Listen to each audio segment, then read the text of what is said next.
think I'm crazy. Not behind those big rocks. But I feel her.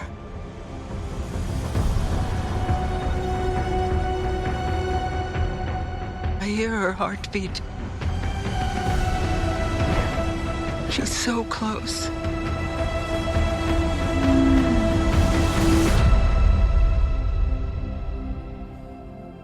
So what does her heartbeat sound like?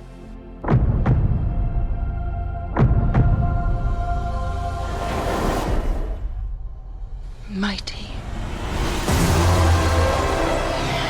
Hello and welcome to this What Do You Want to Watch Spoilercast for Avatar, The Way of Water. I'm your host, Ashley Hobley. Joining me today, Dylan Black. Hello, happy to be here to talk about blue people. Yeah? Can you believe we're actually here? 13 years after the last film came out. Nobody really thought it was going to happen. I can't believe I wore these things. For audio listeners, I'm holding up a pair of 3D glasses. Yeah. You kept them. Or were they... Wait.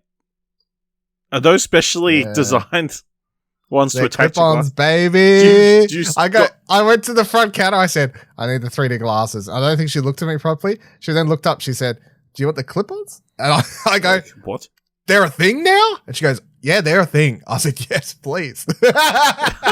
Because look at this. How easy is that? Do you not have these in Queensland yet? No, I didn't see any. Ha, you got fucked. Did you have to wear two pairs? Yeah. Like it's fucking 2000. I mean, they just had them there. They had them in like a bowl, so. You fucking loser. Look how easy this is. We really should have just videoed this. Whoa. Look at me go. You think I'm going to chuck these out? No. Fuck no. They cost me $1, Ash. $1. Mine were also $1, but I recycled them. I didn't recycle them because I'm like, I can't lose these. What if, what if they never come again? What if they never come again? What if I go to watch Avatar The Way of Lava and fucking, like, you know, they don't make them anymore? That's crazy. All right. Please be aware we'll be freely discussing anything and everything about plot themes in any of the movies. So if you haven't watched it, come back later. That said, let's jump into our discussion of Avatar, The Way of Water. Directed by James Cameron, screenplay by James Cameron, Rick Jaffa, and Amanda Silver. Story by James Cameron, Rick Jaffa, Amanda Silver, Josh Friedman, and Shane Salerno. Based on characters by James Cameron. Starring Sam Worthington, Zoe Saldaña, Stephen Lang, Kate Winslet, Cliff Curtis, Edie Falco, Jemaine Clement, Brendan Cowell, Jamie Flatters, Brendan Dalton, Trinity Jolie, Bliss, Bailey Bass, and Sigourney Weaver. Jake, Sully, and Neytiri have formed a family and are doing everything to stay together. However, they must leave their home and explore the regions of Pandora when an ancient threat resurfaces. Jake must fight a difficult war against the humans. Dylan, what did you think of Avatar: The Way of Water? Surprisingly, I really enjoyed it. I feel like it is definitely... I liked it a lot more than the first one. I didn't hate the first one. I was like, yeah, it's fine. It was definitely... even visually, I was like, yes, definitely see it in the cinemas, but I wasn't as blown away. This one, it's definitely a... I can't imagine, but I can't imagine watching this at home. Is that whole thing. I'm like, I feel like the movie has all the same things as the first one. So is this visually stunning epic that's made to be watched on the big screen. The story is fine. Script's okay. It sort of hits on a lot of the same notes, but I saw someone do a really good tweet today. I can't remember who it was. Someone I think either you, Buddy or someone fucking liked it, or James, I can't remember. Anyway, something about you can't spoil this movie. And I was yeah, it's kind of it's James, I it was a really good way to word it, because it's saying this isn't a movie like a Marvel movie or something where the plot and everything is built on, and the spectacle of the movie is built on moments that you could spoil for someone. Instead, a movie is just about moments that you have to experience, and that's what the whole movie is. I guess it's just it's like a big visual experience. Well, not even visual, because it makes it sound like the characters are boring and nothing. The characters are actually surprisingly interesting, and I feel like the runtime sort of justifies itself, because it spends so much time to introduce so many new characters that by the end of the movie you do actually care for them. And the only reason that last act 45 minutes or whatever, like where the action starts to pick up, the only reason anything happening in there works is because by the time you get to that, you actually know who the characters are, understand their differences, like care about them, and you know, like that's sort of that last act justifies the 2.5 hours, 2 hours prior. But yeah, I there's like so many like really just stunning shots in this, and I'm glad I actually am glad I watched it in 3D, especially now that I got these fantastic clip-ons, because I really didn't want to wear 2 pairs of glasses. That was the thing that was like going to piss me off. But yeah, I was really glad I watched it in 3D because yeah, the thing is 3D. I don't like 3D movies in general because everyone just starts making them for the sake of making them. But the way that James Cameron does it is it just helps. It's about that depth of field. It's just about like having the world just feel more alive. It's not about hands reaching through the screen and, you know, all this bullshit. It just makes the world feel deeper, like you're watching this big thing. So, very, I guess also, what would you call it? Like a environmentally driven movie, I guess. Yep. Even a lot more on the nose than even the first film was. This movie just sort of wears it on its sleeve as to where it sort of stands about certain things. Yeah, I quite enjoyed it. It's not, you know, I'm not thinking about the story at home. I'm not thinking about like these moments and whatever else, but I am thinking about just like how I felt staring at the screen in particular scenes and stuff like that. It's weird. It's Guillermo del Toro, I think, put it on Twitter or whatever, like James Cameron's made a movie, you know, like it's yeah, so the tweet you're referencing is from Sean Fennessy of The Ringer.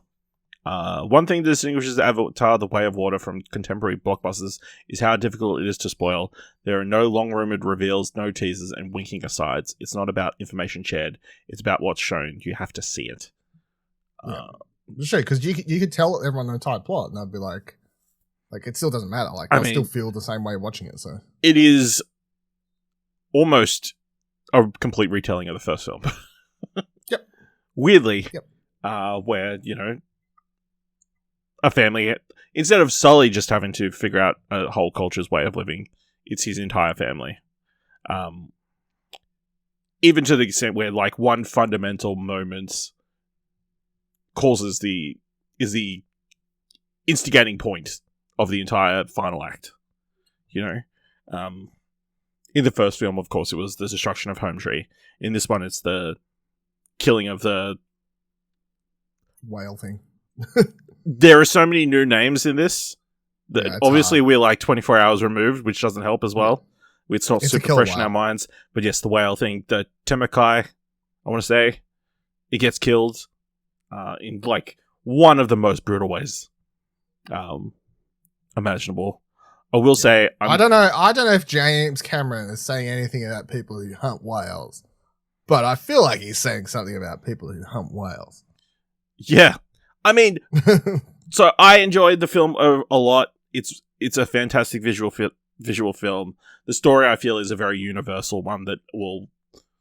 It's not meant to be like groundbreaking or twisty in any way. It's just meant to be something very comfortable for people to follow along with. I also feel like maybe it was done because it's been 13 years and it's like, okay, well, let's just like sort of remake the first movie to get things going, and then we can. This is the Force Awakens of the more. It's the Force Awakens of Avatar, which is weird to say because there's only one film prior to this. But like, it very much feels like let's just do it again, get everyone on board, and then we can build on this into sequels. Yeah, potentially, but I think it's weirdly like the culmination of everything that James Cameron has done in his career so far. Like, there are bits and pieces that you see from every film he's done in this movie. Whether it's just the basic Avatar elements. Dylan, the movie ends with a boat sinking. Yeah, it's Titanic. It's fucking Titanic. Of course, he's done all this work on underwater documentaries and stuff. Abyss. The Abyss. I mean, there are robot things, you know, so Yep. Terminator, so, I mean... And they're aliens. Dylan, they're aliens. Yep. Yeah. I just, really visually interesting. And, I feel like it's got enough emotional moments, or the character work is good enough to get you emotionally invested in the characters to make the final hour like a crazy ride. Yeah. So, on the 3D, we'll say super jarring to start off with. I was like, your brain's not used to it. No, it's been so long. Did you watch it in the 48 frames per second? Yes, and it was very distracting. It was. Like, some of the movement, especially in some of the action sequences towards the end, was kind of... Now, I've seen this 48 frames per second shit before, right? The Hobbit, that Will Smith one, a few of the couple of the Billy Lynn's Long Walk, all this sort of stuff. Like, I brought some... Anything by literally brought that... Yeah, anything by Ang Lee. I brought... So, like, it's not like I'm not used to it, but it's just really jarring when it's just switching to and from. You're watching a normal conversation, and then they're like, they do their whole, like, war cry, and they jump on their little flying creatures, and suddenly they're like... I'm like, fucking... Like, the frame rate just suddenly... like, it just went off its face. Are you using fast forward? What's going on? Like, it just... Yeah. But it's not fast forward because... Like, the thing is, like, it's very fucking smooth. Like, and that's the thing, because it's 48 frames per second. And I've seen people describe it, obviously, it looks sort of like a video game, which it does. Like, they're the most video game. That's because apparently all video games need to be in at least 48 frames per second. Yeah, to be any good, that's right. Nah, 48 frames would be shit, need 60. But yeah, it is sort of jarring, and it's just, it's fine. I'm sure there's a lot of people who would even watch it and go, oh, never even noticed. But, like, the fact you noticed says something to me. Yeah, well, I think it's just the movement element, more than anything else. Like, they don't move that way except at these certain action sequences. Where they suddenly just sort of literally zipping around. They literally double the frames. Like, it's literally double the speed. But overall, amazing looking film. The 3D, I mean, yeah, once it got into it, like... You completely forgot it wasn't 3D, I feel like. Yeah, you forget. You're just like, I'm invested in the movie. Oh, yeah, there's 3D But there's elements. there's just so many times where I'm just thinking about, like, the underwater shit is insane. That, like, maybe even watching it not in 3D, maybe it would still look really cool. But there's so much of that underwater scene, especially the first time the kids just go exploring in Kiki, or that's her name, right? Kiri. Fuck, I was close. That was pretty good, I feel. I'll get points for that. It sounds like Kiki sometimes, yeah. That, like, yeah. When she's just exploring, just, like, poking around and all that sort of stuff, like, and James Cameron, like, knows his shit looks good, because he spends a lot of time letting those kids just explore that the underwater stuff, and, like, just the way, like, the camera comes in and out of the water, and, like, oh, fucking, I was legit, as someone who, like, usually talks shit on 3D, I'm double thumbs up. If you have the chance to watch this in 3D, I'm fucking, like, if you're listening to this and you watch it not 3D and you're like, maybe I can watch it again, I would say yes, because you're only going to have one chance, right? You're not going to buy a 3D TV. Yeah. You're not going to buy one to watch it. In 2022, right? You're not buying a 3D TV. You're not buying a 3D TV. So if you've watched this and you're listening to this, I would highly suggest you to actually just go rewatch it in 3D. I mean, completely honest. Mm-hmm. Like, I felt like it was that good. As a visual treat. Yeah. Yeah. Yeah. All right. Let's move into some certain elements of the movie. I think the most surprising thing to me, I only watched the first trailer. So I did not know Stephen Lang was coming back as a Na'vi. No, I didn't know if that was a known thing, but I remember talking and saying...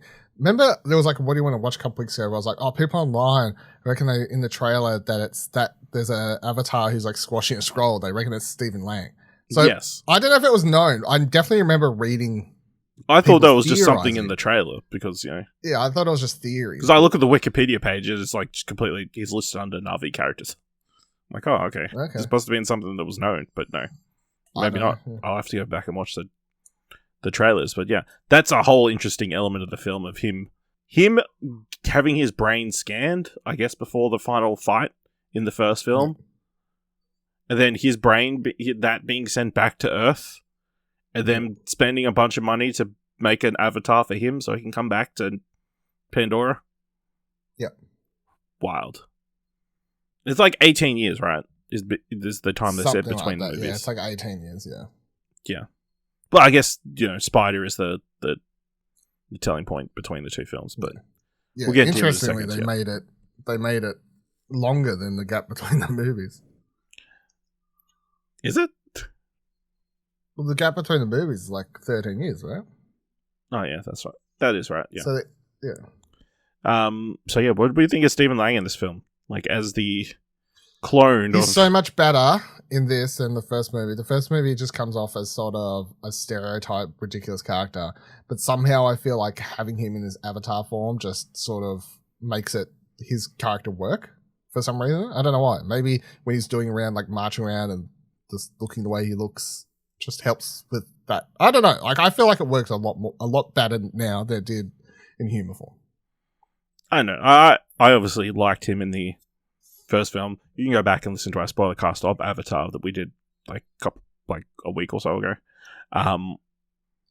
But yeah, it was really interesting. Obviously, him feeling like he isn't that character, that person. Like, him specifically saying, like, I'm not that person. I just have that person's memories.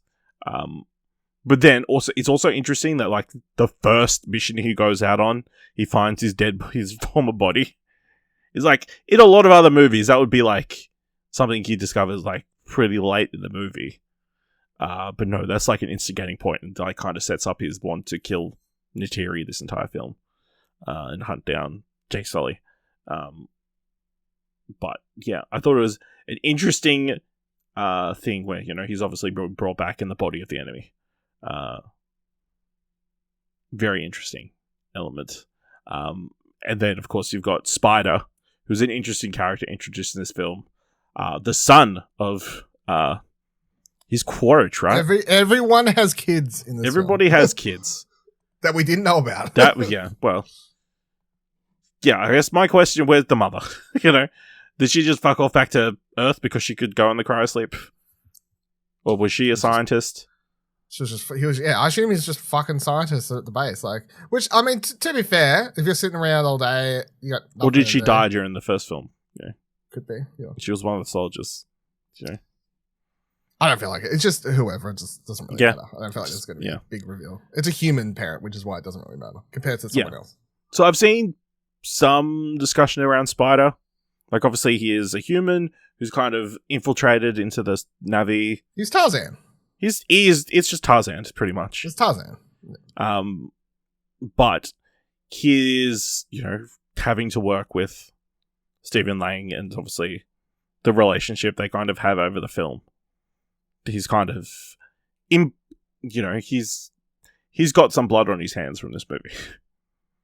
Yeah. Especially, like, the first island village that they go and burn down. Yeah. What do you think of Spider in this movie? I liked him. I felt like it was fine. I feel like he's a character, like a few people in this, who most of what's given to them is to set up stuff for the sequels. Yeah. My main thing with him is, isn't he cold at any point? Nah, it's always hot. On Pandora, you don't need pants. But it's weird that all these people around him are in this, macho gear and camouflage. To be fair, none of the avatars are. Well, none of the. No, they're all wearing at least singlets and stuff. Na'vi, I mean. Oh yeah, that's true. None of the Na'vi, but they might have like. Yeah, I'm sure their temperatures are different. Yeah, their temperatures different. I don't know. I'm sure if he was cold, there's no cold planet. There's no cold parts of the planet. I don't know. Avatar, the way of the ice. Maybe we'll get to that in like 6 movies time. Yeah. That's when we go back to Earth. Continuing on like the humans element of the film, like the opening of like them coming back, like I get that's a beautiful visual of like them looking up and seeing a blue star. Yeah. It turns out it's the humans coming back, and then they just fuck up that forest. They just burn everything in like a 100-kilometer radius. I sort of like remember when we were talking about Avatar. I was like, man, they kick all the humans off. Like, there's no one there. Like, how's it gonna go? But then, like, when it started this movie, they're like, yeah, but they just came back. I'm like, yeah, I guess that makes sense. Like, yeah, they went back and they're like, oh, they they beat us up. So then we're like, oh, we'll come back with more. They They beat off like one crew. Yep. The finding. I like the explanation. Last movie, it was like, we just want like this rare sort like material or whatever it was that they were after, like unobtainium. The most expensive thing on this planet. There you go. This movie, they're just like straight up now. They're just straight colonization. They're like, we are here to fucking live. We're here to stay. We're here to stay. Yeah. And then they find something else to use that's even more valuable than unobtainium. Yeah, that's a whole fucking. That's an interesting nugget just to throw out. I gotta be honest, like this thing could cause humans to live forever. I was like, all right, James Cameron, calm down with how many sci-fi storylines you want to come around here. Yeah, that's interesting because one, how did they come across that? Like, because obviously they're not using those creatures for anything else, you know. No. So how do you accidentally come across this thing? Who's injecting themselves with different chemicals from different creatures, alien creatures, and seeing what the effects are? You know what I mean? What's the science project behind that? I'm sure there's science. They'll just try it like anything else. What? They just took one back to Earth and it's like probably testing it. I don't know. It's kind of fucked up. They do that whole sequence, like the messed up chase sequence. They finally take down that whale thing, all for that final reveal where they're like, just for that, and then they just chuck out the rest. Like, it's like when it's literally the same as whenever like they hunt and kill elephants just for tasks and just like I know that's all I was thinking about, and I'm well aware that's obviously like that's the sort of stuff that Cameron would want you to think about watching a scene like that. So it worked on me because like I was just thinking like so, fucking poachers and shit like that, you know. Yeah, very much. So obviously, Brendan and Cowell. It was crazy seeing him. I'm like, oh, that's, Australian actor. And then it was like, what? Jemaine Clement's in this movie? Yeah. But Brendan Cowell's like, oh, mate, track down the old whale chopper thing. Put on the most Australian accent. Yeah. And then Jemaine Clement's like, oh, I'm from New York City. Trying to put on the most not New Zealand accent possible. Yeah, no, it's not New Zealand. I was like, just fucking speak normally, mate. What are you doing? Yeah. Also, I don't know if you had this problem. There is a guy on the boat with Brendan Cowell and Jemaine Clement. With the tattoos? Yes. Yeah. He looks a lot like Rock. I'm like, did he like put himself in the movie? No. It was just some dude. Like, it was obviously like some, I guess, like Maori or obviously like all tattoos, this is shot in New Zealand. So I mean, which will come into play again when I want to talk about the Yum. I can't remember whatever the race. The island people. Yeah, obviously they're inspired by heavily stolen. Heavily inspired by, yeah. But yeah, I think, obviously that obviously sets up the rest of these following movies that the humans aren't going anywhere. They're going to be sticking around on this planet. It's not just one mining operation. No, well, that's the thing. Like, it changes it. So now it's literally a fight for Pandora. It's a fight for Pandora now, yeah. It's a fight for their planet. Yeah, I mean, crazy. They've already, set up, they've obviously do that 1 year jump, after they settle. They've got these robots and build buildings within a week, I think they say. Yeah, when the Colonel gets there, she's, talking. Edie Falco, a lot of that opening, almost shot for shot the same as the first movie. Yeah. Which is... Nurse Jackie's just talking about... what are you laughing at? Nurse Jackie. Oh, yeah. Well, Nurse Jackie's just talking about how she's, those little spider things. Yeah, they can put up a building in a week or some shit. So yeah, it's crazy. Crazy. You got the. Oh, she says we've done here in a year than what they did last time in 20, or some line like that they throw out. Yeah, which kind of makes sense because I've had 18 years to develop shit. Yeah. And obviously they've got more advanced robots. She's in this cool, much skinnier, less protective thing. I don't think that's a battle thing. That's surely just a... I don't know. Well, probably not because, that's her. It's hard to say because we did... the only battle things we saw were more water-based battle things. But yeah, obviously they did the train at the start of the film. That being taken out was freaking cool. Remind me of Star Wars. I mean, I just watched the... I was able to go see The Fabelmans, and that's got a shot from the greatest show on Earth, I want to say, where there's a massive train crash in that. And it plays like a pivotal point in that. I'm like, that was the thing that struck with me. And it's like, it's amazing how far we've come in train crashes. This is a 1920s film, and this. That was and by the way, the 1920s one is a real train crash. This was CGI, so like that's crazy. It looks more real. Yeah, it looks more real than the real train that they crashed. Yeah, so all that's really interesting. Obviously, yes, that's a whole element of the films that obviously we'll be coming back to in the next 50 years, I guess, or however long James Cameron is going to keep making these movies. I will say the other thing was the freaky torture machine that they used on Spider. Like, I don't know what they were doing. Yeah, like spinning lights and like spins trying around, to steal stuff from his brain. They're doing full Inception shit. Almost trying to. It's like it was full like as long as you pictured it, they would have seen it. So yeah. Yeah. Minority Report. Yeah. So then we've got Jake's family. We've got he's got 4 kids. Yep. We've got them. Name them all. Don't look at any Don't look at any notes. Just name them all. So we got Netium, who's the oldest one. Yep. Got Loak. That's easy to remember. He's the main character. He's kind of the main character, the bad boy, or the troublemaking middle child. We've got Kiri, who we'll get into in a second. Of course, we got Tuck. It's an adopted child.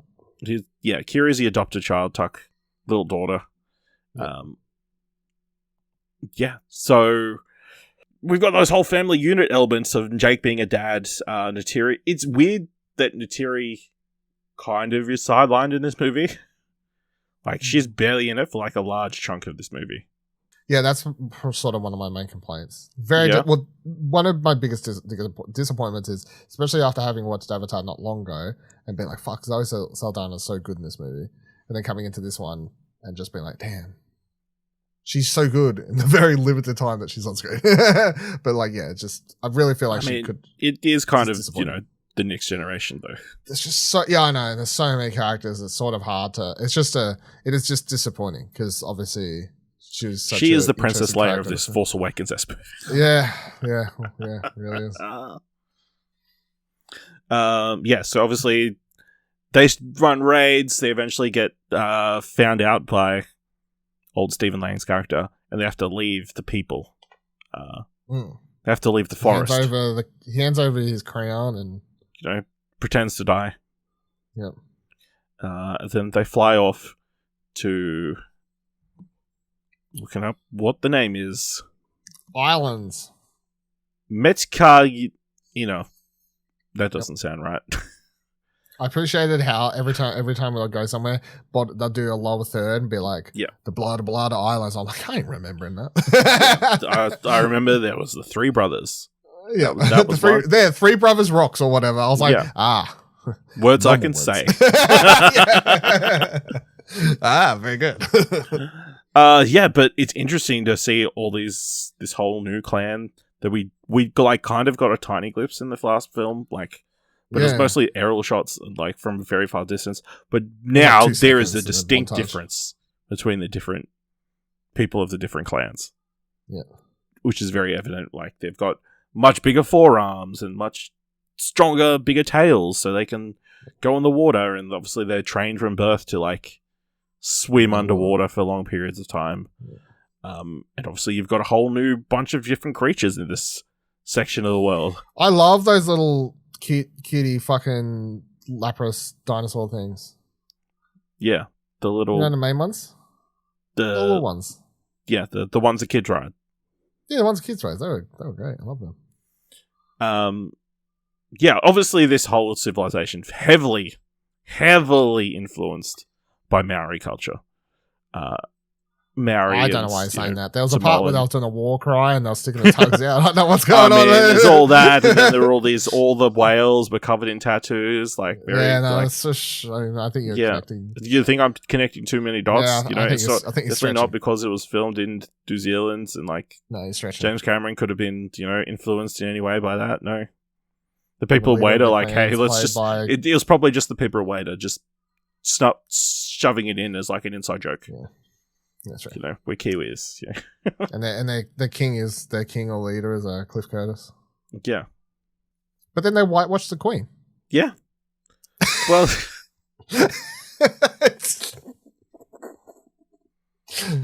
I don't know. Just say. I mean, I'm sure they did. I mean, I can't argue with it, but if you got the opportunity to put Kate Winslet in your movie, put Kate Winslet in your movie. Yeah, it was interesting to see the whole differences and all that, but obviously there's so many elements of it that are the whole sequence of them getting used to this new civilization that's so familiar from the first movie and then so familiar from other movies that we've seen before. Even the kid getting teased and trying to fit in and just get left alone in the middle of the ocean. A very common occurrence in film. But that whole action sequence where he's trying to swim away from that fish. Christ, that was intense. And then he gets saved by the bigger fish. To bring it back to Star Wars again. Yeah. But then that fish, he becomes friends. The whale becomes friends. It's just whales. I mean, they're obviously inspired by killer whales, so. Well, I don't know, killer whales, but giant blue whales or giant blue whales or whatever. What's the most endangered hunted ones? Humpbacks? I want to say, yeah. Whatever that most biggest endangered whale is what they're inspired by. They are, but they've got more eyes and they can talk. Yeah. And apparently they've got more brain cells than humans. They're philosophers and composers and all this stuff. Yeah. It was just really interesting, this whole culture and world. I enjoyed the world building in this film. Even if it's obviously that was one of the best parts of the first movie, so it continues. Whether it's even just them trying to figure out how to stay on the creatures as they're swimming underwater and how much that's so different to them, to Jake trying to ride a horse or trying to fly this bird thing. It's this is just there's this force that's trying to resist you from getting where you need to go.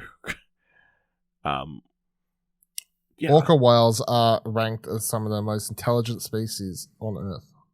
I mean, sure, you saw Free Willy, right? Just saying. Yeah, that's why that's why Blackfish was so affecting. Yeah, so seeing all those elements and them kind of becoming part of the tribe was enjoyable. Even all the different weird creatures, the new spirit tree.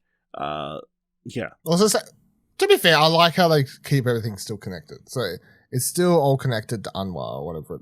It's still the same god. Or, it's not like they have a different... It's sort of reminds me, it's so we have all the religions in the world now, and everyone reckons they talk to God. Yeah. But everyone has their own... Interpretation. So it's so it was reminding me of that, if you want to take the religion stuff that way. They're all talking to Anwar or Anwar or whatever, but they're doing it via their own churches. Yeah. Seeing as we brought up the god of Pandora, Kiri, the adopted daughter of Jake and Natiri, born of Grace's unconscious avatar body. Yep. What the hell's up with that? There was so much to take in very quickly in this movie where I'm like, okay. What? So, and then, they've still got her avatar body in a I guess it's because she's alive? She's just unconscious? I mean, is that what they're saying? I guess she's brain dead? Or she's brain dead? Yeah. Potentially. I mean, I feel like the option is there. Some part of Grace must have crossed over into the spirit. Yeah, because she sees her there, so... she has this seizure and she thinks she sees her. Yeah. Obviously, she has a big connection to Anwar, or Pandora itself, and all this sort of stuff. And I think that's obviously going to be a huge part going into the next movie. and any potential sequels. Yeah, I mean, that is the major unresolved part of this movie. Other than the humans are still here. Yeah. That's the through line, but yeah, they sprinkle in all these little things to be explored in the future. I mean, Dylan, I don't want to bring it back to The Force Awakens again, but we need to know who her parents are.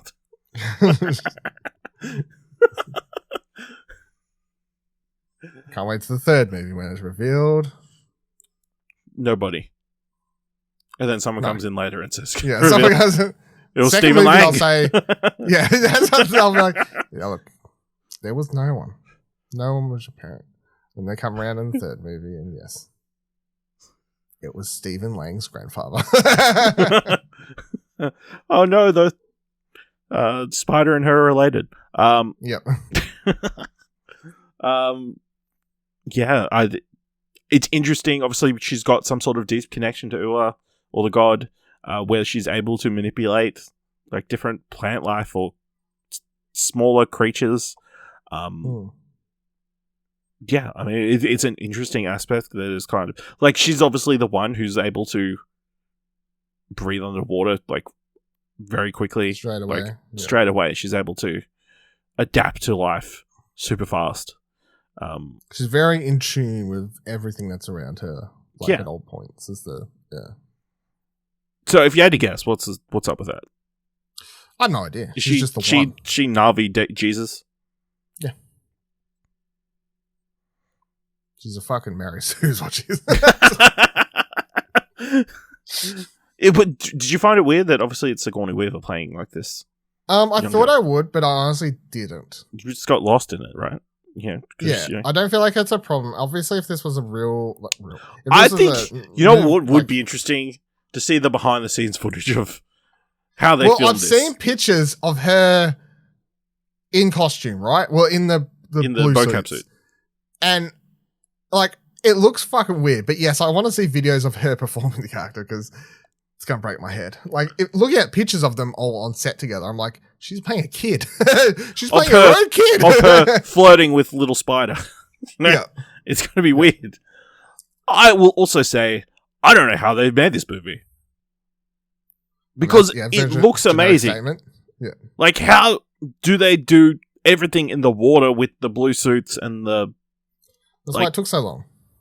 Well, yeah. I mean, that's... James Cameron doesn't go, I'm going to make a movie. He goes, I'm going to create a brand new technology before I make the movie. I mean, yeah, but... Yeah, I don't know. How is it possible that he was able to do this? Crazy.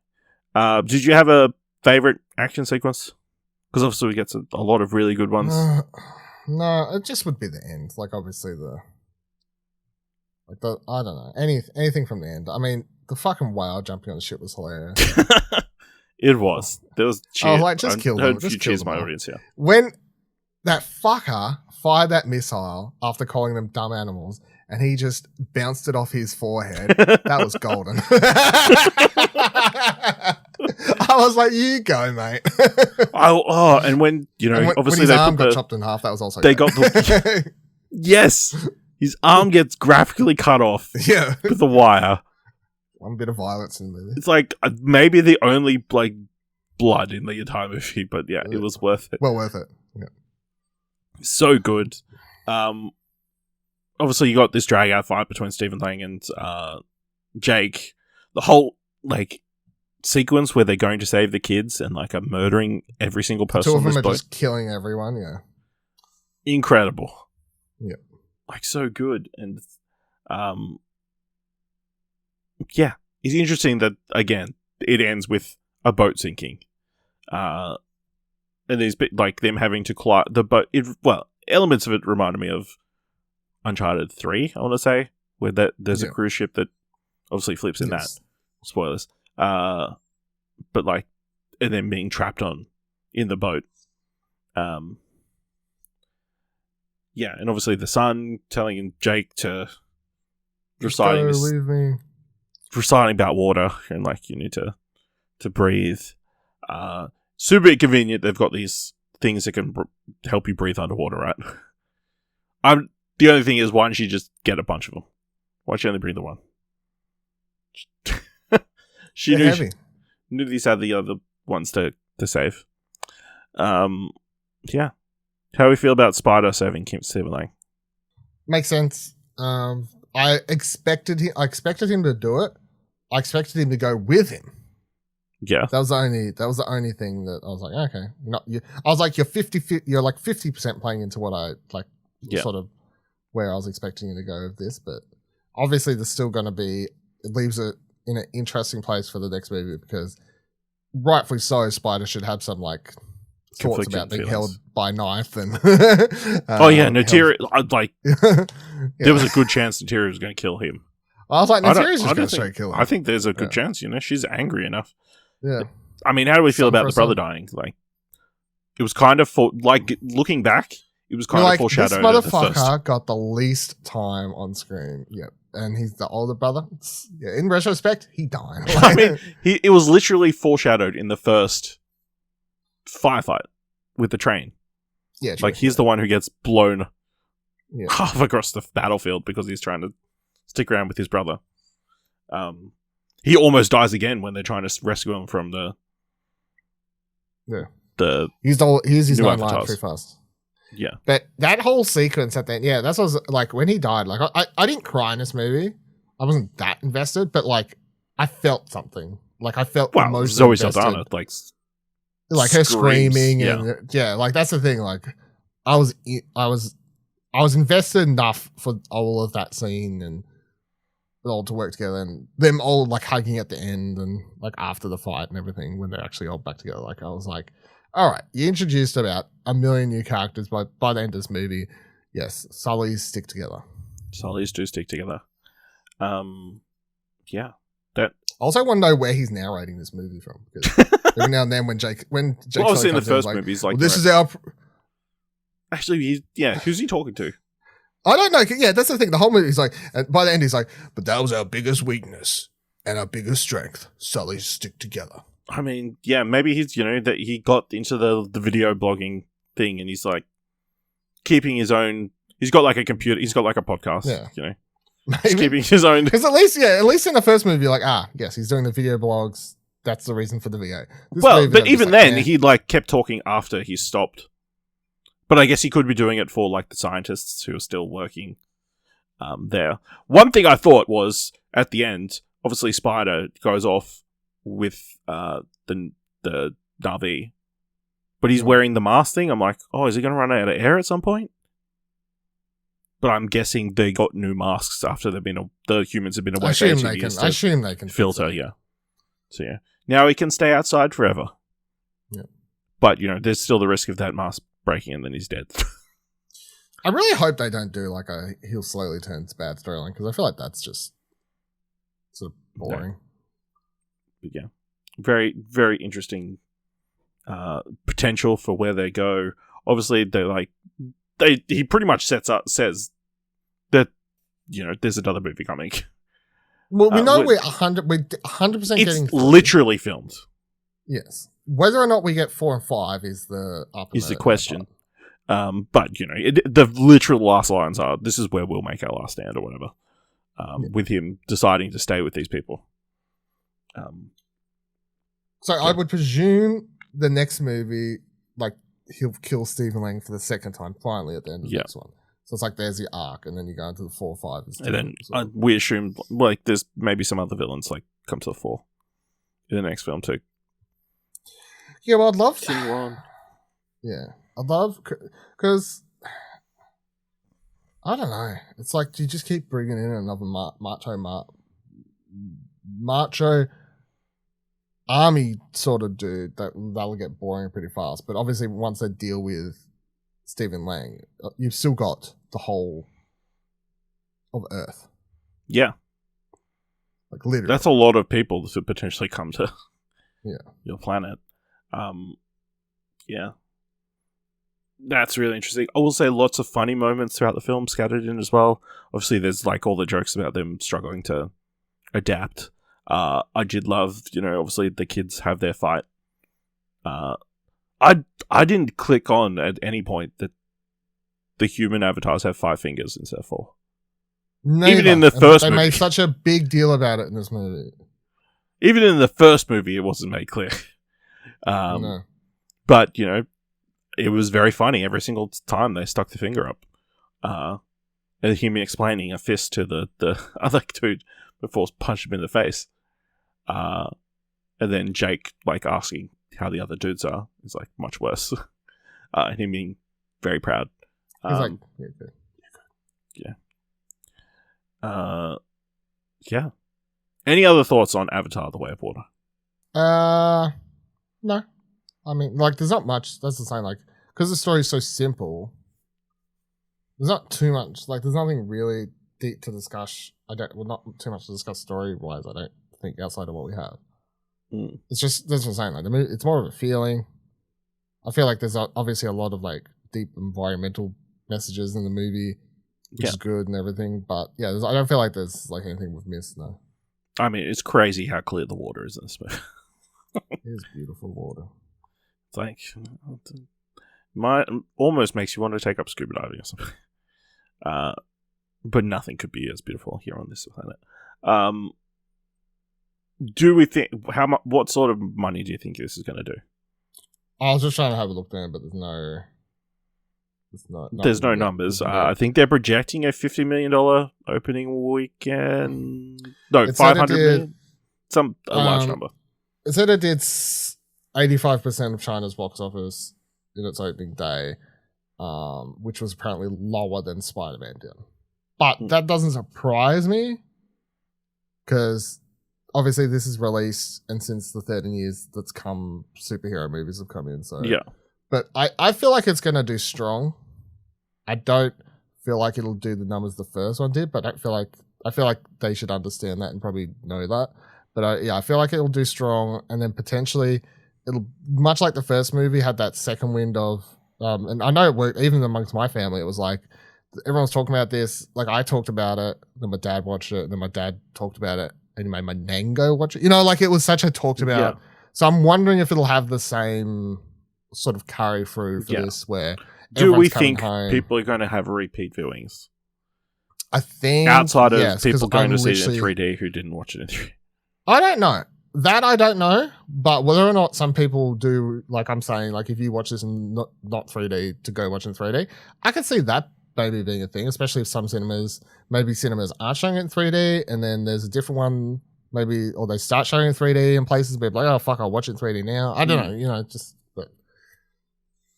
Yeah, I don't think this is going to make as much money as the first one, but that's purely because of the world we're currently living in with high inflation and everything. Yeah. I think it could be. I still think it's going to do good. Do you think it's going to do better than Top Gun Maverick? No. I think that's probably a good litmus test. So you think Top Gun, it's not going to beat Top Gun? No. Okay. I feel like it'll do second. Okay. I still feel like Top Gun's going to hold the first. Top Gun has been in cinema. No, I mean over its entire run. Obviously, it's not going to. Yeah. No, I still don't think it'll beat Top Gun. Okay. Top Gun's been in cinemas forever. They've kept it in cinemas forever, and Tom Cruise has pushed everyone to go. Tom Cruise held guns to people's heads and said, "Go watch this in the fucking cinema." James Cameron's out there saying in interviews to watch this in the cinema, but he's not holding people's to the fucking making them go like Tom Cruise was. Tom Cruise was like, "I'll give you COVID if you don't go watch my movie." I don't think he did any of that.